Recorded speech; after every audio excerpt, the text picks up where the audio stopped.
This silent Earth. The Carvaz warship Inevitable Dominance cast a shadow across the seventh planet of the Rigel system. The locals call themselves the Zintheri, peaceful agrarians with technology barely advanced enough for rudimentary space exploration. They didn't stand a chance.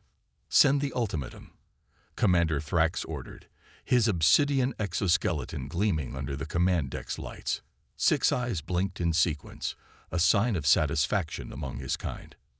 Lieutenant Krell, a newer addition to the command staff, initiated the transmission. The same message sent to hundreds of worlds before. The Zintheri would have 24 standard cycles to surrender unconditionally to the Carvaz Empire. Resistance meant extinction.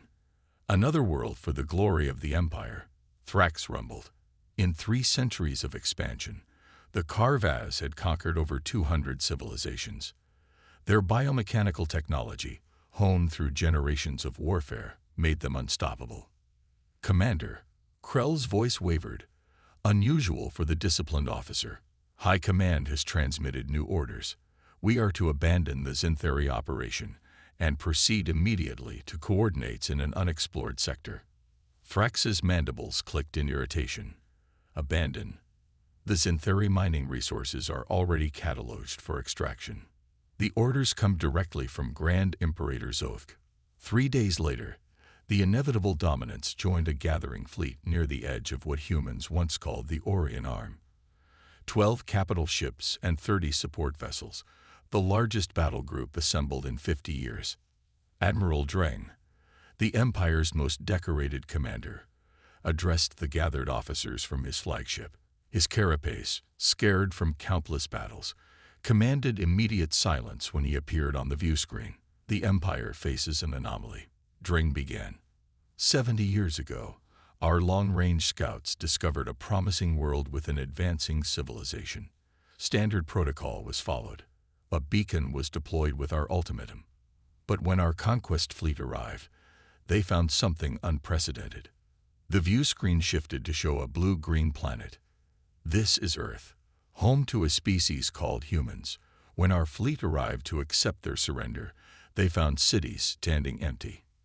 Infrastructure intact. Power systems operational, but no humans. Not one. Scans detected residual nuclear radiation and biological markers suggesting self-destruction. Thrax leaned forward. A species that chose extinction over surrender. Unprecedented. The planet was marked for resource harvesting and forgotten. Dreng continued. Until 3 days ago, when this appeared at the edge of the Centauri system. The image changed to show a vessel unlike any Thrax had seen. No visible propulsion systems, no weapons arrays. Its surface shifted like liquid metal, refracting light in impossible ways. This vessel appeared without warning.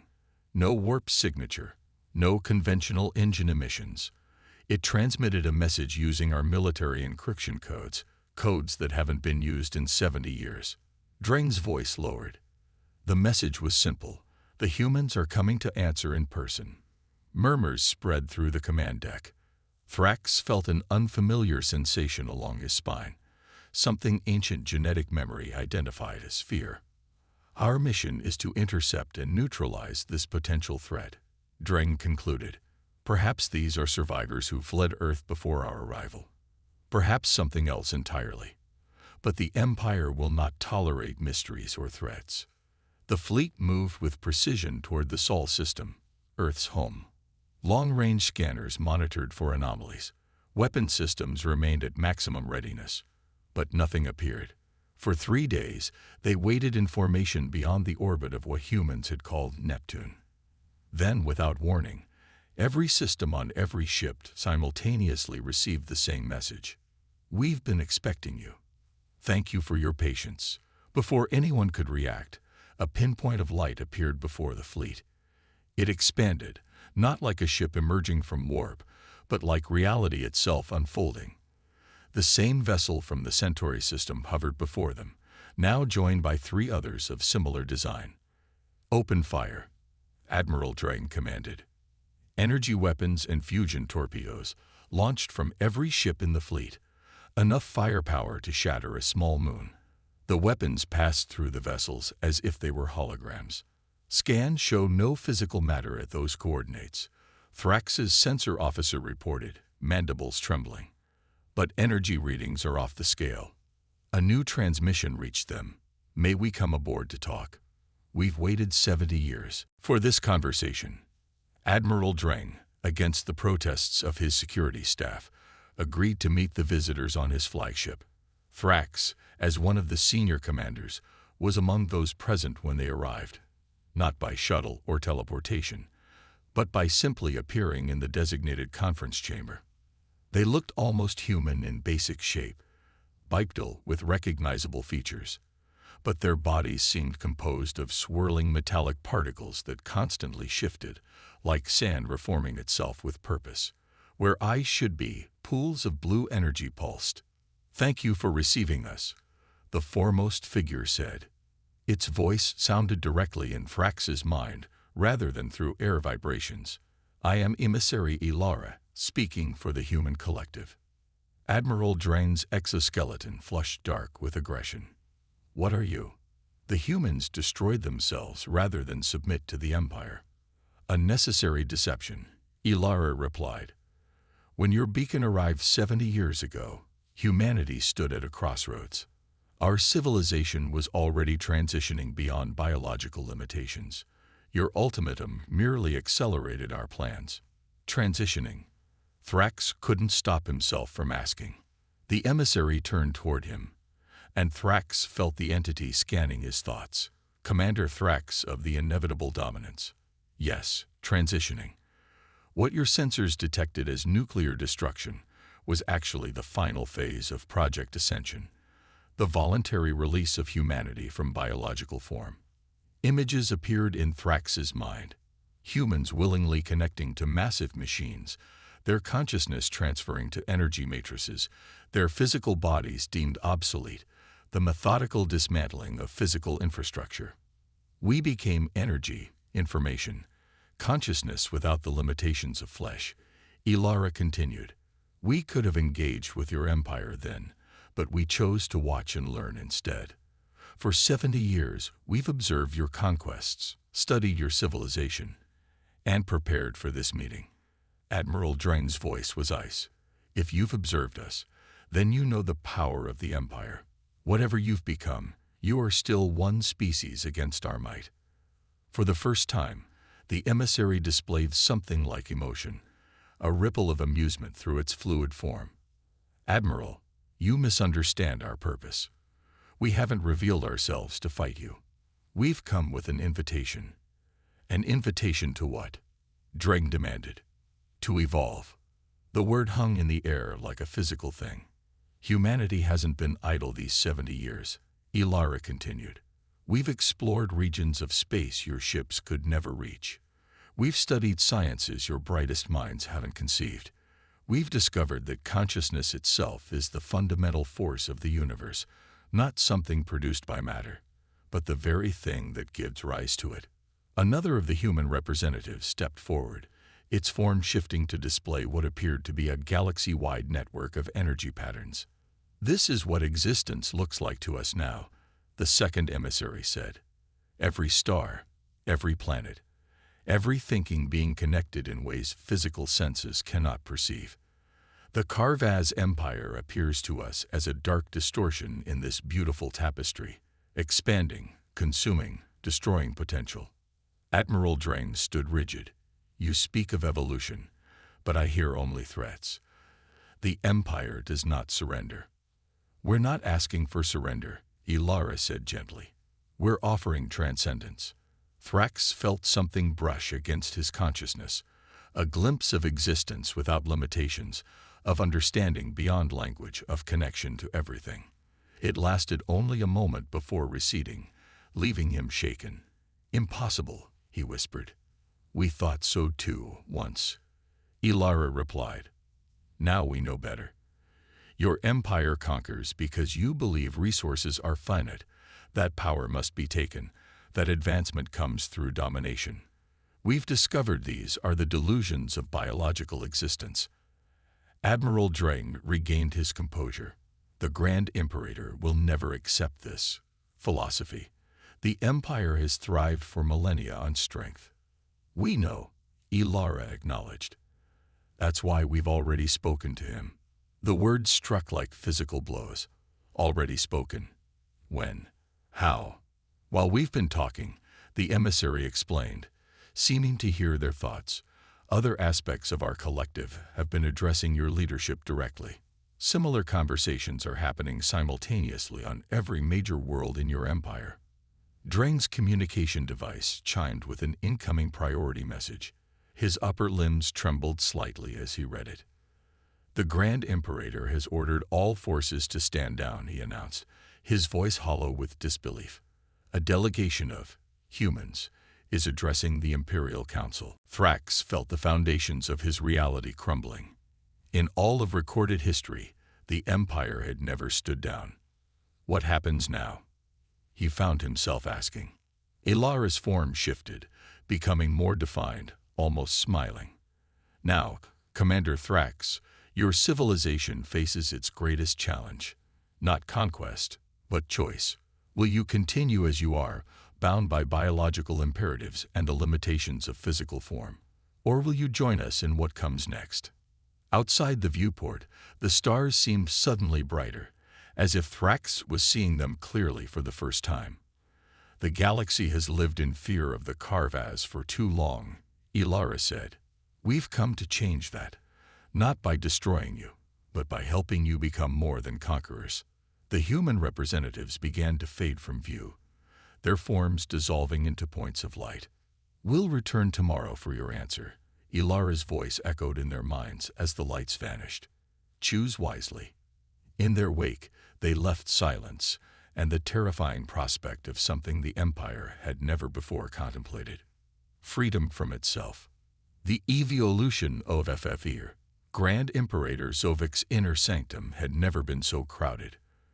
Emergency protocols had brought the 12 high commanders of the Carvaz military and the 7 ministers of the Imperial Council together in the same room, an occurrence so rare that no living official could recall the last instance.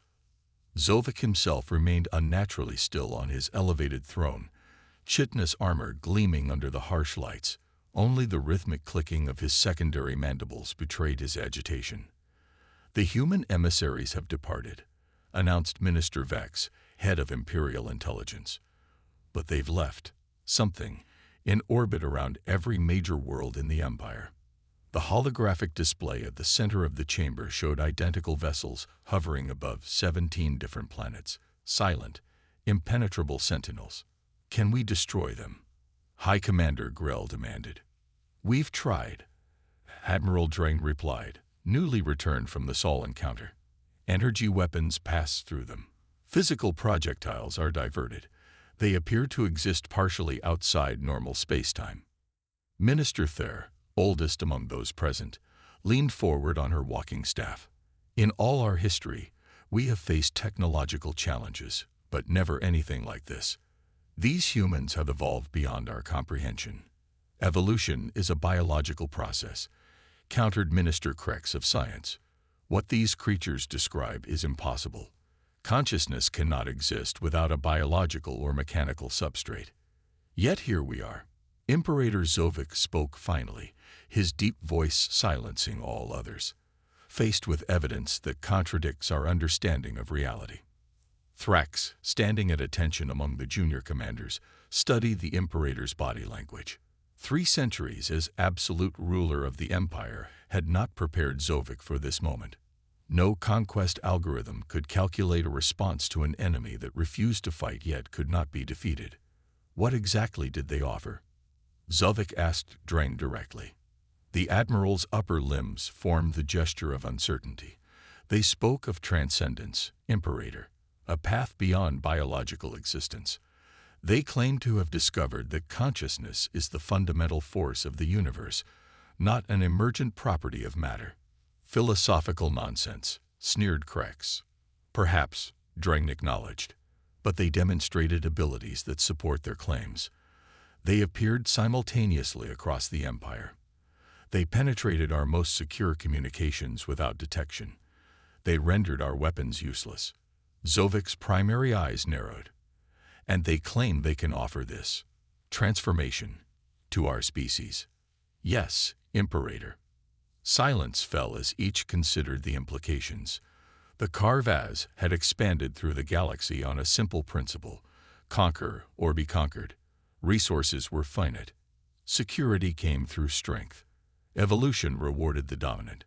These weren't merely military doctrines, but biological imperatives woven into their genetic memory from eons of natural selection on their harsh homeworld.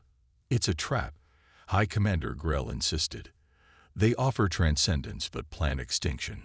If they wanted us extinct, Minister Thayer observed dryly, they could have acted already. They've demonstrated power beyond our defenses. Thrax stepped forward, surprising himself with his boldness. Imperator, may I speak? Zovik's head tilted, recognizing the junior commander who had witnessed first contact. Speak, Commander Thrax. When the human emissary made contact with my mind, I experienced something. Thrax struggled to find words. A glimpse of existence without the constraints we've always accepted. It felt true, like awakening from a dream to find reality was always larger than we imagined. You sound converted already. Grell spat. No, High Commander. I remain loyal to the Empire, but I believe this offer is genuine. Thrax straightened. For 3 centuries, we've conquered because we believed it was the only path to security and advancement. What if we were wrong? Before anyone could respond, every communication device in the chamber activated simultaneously. The human emissary Ilara appeared as a hologram at the center of the room. Forgive the intrusion. Her voice resonated directly in their minds rather than through the audio systems. But your time for deliberation has ended. Events elsewhere require our attention, and we must know your decision. Zovik stood, towering to his full height. The Carvaz Empire does not respond well to ultimatums, human. This is not an ultimatum, Imperator Zovik. It is an opportunity with an expiration. Ilara's form shifted, expanding to show a 3-dimensional map of the galaxy. Your empire appears as this dark region, expanding through conquest. But you are not the only conquerors. The map highlighted another expanding shadow at the galaxy's far edge. The Vexthel hive has been consuming worlds at a rate that will bring them into contact with your outer colonies within 5 years. Their biotechnology surpasses yours. Their numbers are vastly greater. They do not offer surrender, only assimilation. Data streams appeared, showing projections of empire worlds falling to creatures that appeared as swarms of insectoid machines. Our analysis gives the Carvaz Empire a 7% probability of survival in a direct conflict. Ilara continued, we offer you evolution not merely as philosophical enlightenment, but as practical salvation. Zovik's exoskeleton darkened with blood flow, a sign of intense concentration among his kind. Why would you help us? We came to your world as conquerors, because that is what humanity has become. Ilara replied simply. We've evolved beyond the need for vengeance or domination. We see all conscious life as valuable, even former enemies. Ilara's form shifted again, displaying millions of energy patterns interconnected across space. This is the collective consciousness of 17 species who have already joined us in transcendence. Some were advanced civilizations who chose evolution. Others were primitive species we uplifted from extinction events. All retain their unique identity while sharing a greater existence. And what would happen to the Empire? Zovik demanded. 3,000 years of history, culture, achievement, preserved and enhanced. Ilara assured him. Your history becomes part of the collective memory. Your unique perspective enriches the whole. Nothing valuable is lost. But much that is destructive falls away naturally when the biological imperatives of competition and scarcity no longer apply. Minister Thayer stepped forward, her ancient eyes studying the human representation. How would this transformation occur? For those who choose it, the process is individualized, Ilara explained. Your scientists would work with ours to create transition mechanisms compatible with Carvaz physiology. The process is voluntary. None would be forced to transcend. High Commander Grell slammed his armored fist on the table. This is surrender by another name. The Empire does not. The Empire, Zovik interrupted, has always adapted to survive. All eyes turned to the Imperator. 3 millennia ago, our ancestors faced extinction on our homeworld when solar radiation increased beyond tolerable levels.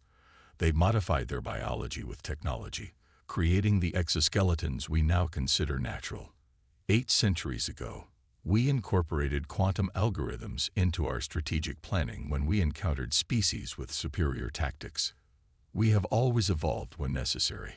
The chamber fell silent as Zovik approached the human hologram. But trust does not come easily to conquerors, he said. We require proof, not of your power, which you've demonstrated, but of your intentions. What proof would satisfy you, Imperator? Ilara asked. Show us one world transformed. Let us observe, interact, and verify that what you offer is evolution, not extinction. Ilara's form pulsed with blue light. Agreed. We will transform one uninhabited world in your territory as demonstration. Your scientists may study the process at every stage. And if we ultimately refuse, Zovik pressed. Then we will depart, Ilara said simply. We force evolution on no one. But know that your empire will face the Vex Thal alone, and we predict your extinction within 30 years. With that, the hologram disappeared, leaving the Imperial Council in stunned silence. 3 days later, Commander Thrax stood on the observation deck of the science vessel, Relentless Inquiry, as it orbited the uninhabited world designated KV-291. Below, the human vessels had arranged themselves in a perfect geometric pattern around the planet. It's beginning, announced Chief Scientist Vila, her attention fixed on the sensor readings. Streams of energy flowed from the human ships, enveloping the planet in a net of light. Where the streams intersected, matter began to change. Barren rock transformed into crystalline structures that grew like living things. The atmosphere, once thin and toxic, thickened and clarified before their eyes. Impossible, Vila whispered. They're restructuring matter at the quantum level. Environments that would take billions of years to evolve naturally are forming in ours. Over the next week, Thrax watched as an entire world was reborn. Oceans formed where none had existed. Engineered ecosystems sprang to life, each organism perfectly adapted to its niche. Structures rose from the transformed landscape, not buildings as the Carvaz understood them, but seamless extensions of the environment, as if the planet itself had grown them. When the transformation was complete, the humans invited the Carvaz to send representatives to the surface. Thrax volunteered immediately. The experience defied description. The moment he set foot on the transformed world, Thrax felt his consciousness expand. He remained himself, yet simultaneously connected to every living thing around him. Plants, animals, the planet itself, all resonated with a harmonious awareness that welcomed him into their collective experience. This is a simplified version of what full transcendence offers, Ilara explained, manifesting beside him. Here, biological beings can experience the interconnectedness that forms the foundation of our existence. It's overwhelming. Thrax managed, struggling to process the sensations. Yet notice that you remain yourself, Ilara pointed out. Your identity is not diminished by connection, it is enhanced. This is what we offer the Empire, not an ending, but a new beginning. When Thrax returned to the Imperial capital 3 days later, he found a changed atmosphere. News of the transformed world had spread, along with sensor data that defied conventional explanation. For the first time in living memory, the citizens of the Empire were discussing possibilities beyond conquest. The High Council convened once more, this time in the Grand Assembly Hall with thousands of officials present. Imperator Zovik entered without ceremony, his usual entourage absent. When he spoke, his voice carried not with the mechanical amplification of imperial protocols, but with simple clarity. 3 centuries ago, our ancestors launched the Great Expansion because they believed it was the only path to survival. Resources were finite. Security required dominance. Evolution rewarded the strong. Zovik's gaze swept across the assembly. Today, we face an evolutionary fork. Continue on our current path toward eventual extinction, or transcend the limitations that have defined us. I have touched the mind of the transformed world. I have seen what we might become. Murmurs spread through the assembly. I do not command this choice, Zovik continued. For the first time in our history, each Carvaz must decide individually. Those who wish to remain as they are may do so. Those who choose transcendence will pioneer our species' next evolution. In the months that followed, the Empire underwent a transformation more profound than military conquest could ever achieve. As millions of Carvaz chose transcendence, the nature of their civilization shifted. The hunger for conquest faded not through defeat, but through the realization that it had always been unnecessary. The species that had terrorized the galaxy for centuries became its most enthusiastic explorers of consciousness. Their unique evolutionary history, shaped by conquest and hierarchy, brought perspectives to the collective that even the humans found valuable. 5 years later, Commander Thrax, one of the last to maintain his biological form, stood on the observation deck of what had once been the Conquest Fleet's flagship. Now repurposed for exploration, it approached the territory of the Vex-Al Hive. Beside him, Ilara manifested in her familiar form. "Are you certain about this mission?" she asked. "The Hive has rejected all attempts at communication, which is why they need a former conqueror to understand them." Thrax replied, "Before I transcend, I want to complete this work. Perhaps the species that once terrorized the galaxy can help save another from itself." As the ship continued toward its destination, Thrax reflected on the irony. For centuries, the galaxy had lived in fear of the Carvaz Empire. All that took to change everything was for humans, the species that should have had the most reason to seek vengeance, to finally speak and offer not destruction, but evolution.